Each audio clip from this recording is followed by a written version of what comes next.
time has come, PFL finally getting a decent pay-per-view put together featuring the likes of Francis Ngannou, Chris Cyborg, Johnny Eblen, AJ McKee, newcomer to the scene, Paul, the big news, the fresh news, the everything news, Paul Hughes out of Ireland. Big up-and-coming fighter there. Renan Ferriera will be taking on Francis Ngannou in the main event. They're calling this the Battle of the Giants. Brace for impact, everyone. That's what they're saying this fight is going to be all about. Co-main, Chris Cyborg, Larissa Pacheco. Fun women's featherweight title fight between Bellator champion, PFL champion. This will be taking place at 145. Larissa Pacheco had been fighting at 155, coming down to 145 to fight now. Also on the card, another title. Johnny Eblen taking on Fabian Edwards in a rematch for the Bellator middleweight title. As we know, PFL does not have a middleweight division at all. So this will be a Bellator title fight. It'll be a Battle of the Giants title fight, a PFL super fight. Title on the line is what is being discussed for these top two fights. We've got a random localized fight in the featherweight fourth spot here with Hussein Khadimagomayev and Zafar Mahasan. Don't care about that fight. It's only there because of the regional impact, and these guys are from around the Middle East. That's the only reason it's there. We know that. This is being put on in Saudi Arabia. I'm not sure if it's really a Riyadh season, if it has involvement with Turkey Al-Sheikh. If you saw my video from last week, anybody who saw that, if there's anyone out there, you know my thoughts on that and what the bullshit really is going on over there with the Riyadh season, the whole Saudi Arabia thing, the whole Turkey Al-Sheikh, Ramzan Kadyrov.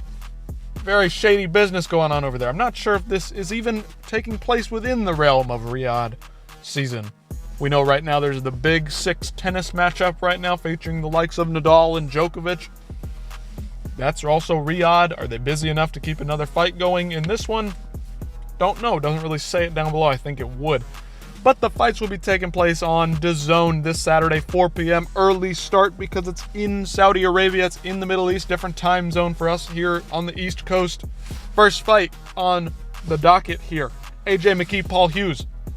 This is probably, if not the best fight of the weekend, it may not play out to be the most exciting or the best fight of the weekend, but this has the most stakes, the most anticipation towards it in terms of what the hardcore fans are looking for. Paul Hughes coming on the scene as a professional in the big leagues, Professional Fighters League signed him, the PFL signed him.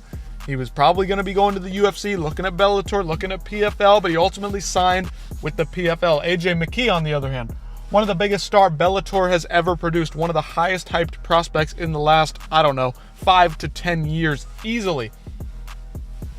AJ McKee fought and beat the likes of Patricio Pitbull easily just not but a couple of years ago, has beaten the likes of the Clay Collards out there and a lot of other top-level fighters in Bellator. This guy ran through everybody in the featherweight division when they had their Grand Prix just a couple of years ago. Paul Hughes coming onto the scene. He's 27 years old. He's a developed mixed martial artist. He fought for a long time on the regional scene in Cage Warriors. Coming up, he's got a grappling heavy style, ground and pound. We saw what he did in his last fight. A bit of a layup against Bobby King, but he dismantled him in the second round and destroyed him. AJ McKee's been through a couple of wars. Hasn't taken a ton of damage in his career. He's got a really great record. He's been with Bellator his entire career from fight 1 to fight whatever this is, 26, 27. Fought over in Ryzen on the New Year's Eve card. Those were fantastic. Great fun fights from AJ there. He's just a fun, dynamic fighter. Across the board, this guy's got great, well-rounded ability. He can take you down, he can wrestle, he can submit you, he can strike on the feet with you. He's stricken on the feet with the best of him. Patricio Pitbull, heavy-handed, he knocked him out. I mean, what? This guy's got everything you want to see in an MMA fighter. Sad that we can't see him in the UFC. I feel that he might go over to the UFC, but it'll be just too little, too late for AJ. He'll be in his mid-30s by that point. I'm sure he's not even... He might be 30 now, but this is a big-time fight to see where everything is leading up to. Honestly, AJ McKee doesn't have much to gain from this. If he wins, it's Paul Hughes, this guy who just got signed by PFL. He had some big hype behind him, but who cares? It's just this Paul Hughes guy we've never heard of And if he loses, it's, oh, he's a bum, this Paul Hughes guy. He's nothing much, especially just this new PFL signee. So there's a lot on the line here for AJ. He's not going to win anything. This is a no-win scenario. He's just kind of doing it to do it. He's a badass. He's going to get in there, get a good win. If he gets a highlight reel, that's something positive. But if he just beats him by a decision, not gaining a whole lot from that. On the other hand, Paul Hughes has a ton to gain from this. If he loses to AJ McKee, it's, oh, well, you lost to one of the best Bellator fighters. You're probably right up there if you lose a close decision. But if he wins this, it's AJ McKee, arguably the best guy across PFL and Bellator. One of the best fighters outside of the UFC right now. That's what AJ McKee stands for in this fight. And if Paul Hughes beats him, my goodness. I think, and many think, that this is a little bit too much for Paul Hughes right now. I think he's still developing, still getting better. But he says otherwise, and he says that he's going to go in there and do his business, get things done, wrap it up, take it home. I'm really excited for this fight. It's going to be a fun one. Now, I'm going to skip this middle fight between Hussein and Jafar. Just have no interest in it. It might be a fun fight, might be a great knockout, might be a great finish that everybody gets to witness, and it adds to the card's value, but I just don't really care about it. There's Rafael Stotts on the prelims. Bring him up to the main card if you're not going to do that. There's Patchy Mix out there who should be fighting right now. That canceled event took him off of it. Should be fighting on this card, but whatever. It is what it is. We can't change it now. On to the next one. Johnny Eblen, Fabian Edwards. In the first fight, Johnny Eblen absolutely crushed Fabian Edwards, but Fabian Edwards did stand his ground and cut Johnny Eblen, I believe, with an elbow very wide open on or above the eye, was leaking badly. One of those cuts that could have stopped, and Johnny Eblen came out in the third round, I believe, and beat the brakes off of Fabian. He was just breaking him throughout the fight. Much like how Kamaru Usman, if you remember that fight in the UFC, how Kamaru was just breaking Leon down in their second fight, and Leon Edwards did have that miraculous comeback. But Johnny Eblen was breaking Fabian Edwards down as the fight went on. Despite the cut, he knew he had to get shit done. And that's awesome to see, because he knew that desperate times require desperate procedures. He needed to do something devastating to Fabian, because that fight was in desperate danger of getting stopped because of a cut. And he's been dominant. He's fought the likes of Impa Kasanganay, who's big in the PFL right now. He's looking to fight more guys in the in the middleweight division, that is. Johnny Eblen's really good. He might be one of the best fighters outside of the UFC. He trains with Sean Strickland, goes hard with Sean Strickland, 5-10 rounds at a time in training. Sean Strickland thinks this guy's legit. I think if he can stand up to Sean Strickland for 10 rounds of sparring, we know what Sean Strickland can do in sparring. Johnny Eblen's probably one of the best guys outside of the UFC by far. He's easily the best middleweight outside of the UFC. There's no doubt about that. Now, the co-main event, Chris Cyborg, Larissa Pacheco, big-time women's matchup. Again, I'm not a huge women's MMA fan. A lot of the fights don't turn out too well. They just can't do the same kind of damage. When it's jiu-jitsu specialist or striking specialist, it's fun to watch. There's a couple of them out there that are fun to watch. Tatiana Suarez, Weili Zhang, Mackenzie Dern's grappling's always fun to watch if she actually can use it, but she barely ever does. But Chris Cyborg and Larissa Pacheco are two girls that fucking come to bang. They both slug it out. They both got heavy hands. They're both, well, Chris Cyborg is a well-rounded martial artist who's actually good at fighting and can do damage. Larissa Pacheco is just heavy-handed. You could argue, if you see here, I got an Adam's apple.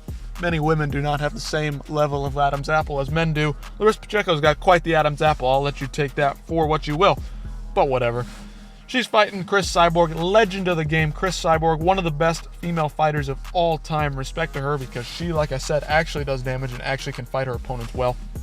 Larissa Pacheco, kind of newer to the game, but she's been knocking out all her opponents. She beat Kayla Harrison in a fight. Barely, but she did beat Kayla Harrison. We know what Kayla Harrison's gone on to do in the UFC. Very, very impressive stuff. I'm looking forward to this one. It's probably one of the biggest women's fights you can make outside of the UFC easily. Like, by far, this is the only women's matchup I'm even interested in outside of the UFC, as a matter of fact, because I just don't care. It's not enough for me. But this is a banger. This one's going to be a great fight between two ladies that can actually slug it out. Now, the main event. Questionable main event here. Is Francis Ngannou a pay-per-view draw? Because they're going to be selling this fight for $50 on ESPN Plus and on DAZN. Renan Ferriera, we know, is not a pay-per-view seller. He's 6'8", he's a freak athlete, he's got decent power in his hands, he's long, he's rangy, and he's a great striker. Francis Ngannou, heavy power in his hands, can put you out with just a touch. But he also is well-rounded. He has grown in his ground ability. We saw what he did to Cyril Gane. Very, very impressive there. Can Francis Ngannou get it done and get to Renan Ferriera first? I suspect that this fight will either be patient Francis picking his shots and putting away a Renan Ferriera, or it will be an all-out slugfest in the first round, and whoever connects first gets the win. That's typically how these big-time heavyweight fights play out. Francis Ngannou, coming off of a long layoff, was recently knocked out in boxing by Anthony Joshua. Tragically lost his son earlier this year. That was a terrible thing. I'm sure that's weighing heavily on him. I can't even imagine what that would do to you as a father and as a man. Renan Ferriera, coming into this fresh. He just knocked out Ryan Bader just a few months ago, back I think in February in Saudi Arabia. He's fought in Saudi Arabia on a PFL card. Francis Ngannou hasn't fought in MMA in like 2.5 years at this point. Interesting matchup here. I think that Francis can get it done if he resorts back to how he fought against Stipe. If you remember, that was patient Francis. Joe Rogan on the broadcast, I remember him saying it, and I thought the exact same thing. Patient Francis is the most dangerous fighter in the history of MMA. A devastating striker who's calm, cool, and collected in the moment. Francis Ngannou used to just bum rush guys and knock them out. Used to get into slugfests. Used to blitz guys like a Yoel Romero and just go crazy at you. We saw what he did to Jairzinho Rozenstruik back at UFC 249. He just came forward swinging on Jairzinho. Big overhand shots. He connected and got it done, but that was wild. It was like a 19-second finish or something like that. Absolutely phenomenal, fantastic performance, but he just threw everything but the kitchen sink at him. In this one, and in the Stipe fight, I predict that he's going to try to be calm, cool, and collected, patient, maybe even try to mix it up, get a takedown in on a taller, rangier Renan Ferriera, who doesn't have great takedown defense and isn't even a great, well-rounded fighter. We've seen him get beaten up in the PFL playoffs because he just doesn't have the ground game to hang in there with some of these Russian guys. I think Francis is going to get it done. I hope he gets it done. I think it'd be good to get back in the win column, get something good going in his life after the tragic loss of his son. That's super difficult to deal with, and getting a win here, making some money for his family to support his family and keep some positivity back in the room, that is key here. But Renan Ferriera, he wants to steal the show. I just don't know how well this is going to do on pay-per-view. We're probably going to talk about this after the fight, how the crowd reacts to it, the whole Saudi crowd, that whole thing going on there. Just the weird stuff going on over there in the Middle East when it comes to money and corruption and just suspicious activity and weird seedy behavior and weird suspicious terrible evil friends that they have, the whole thing. We'll talk about it after the fight. So let me know what you guys think in the comments about the pay-per-view, about the card, about Francis Ngannou, what's going to happen in this one and the co-main event. I'm curious to see what you guys have to say. Put it all down in the comments below, and I'll see you in the next one.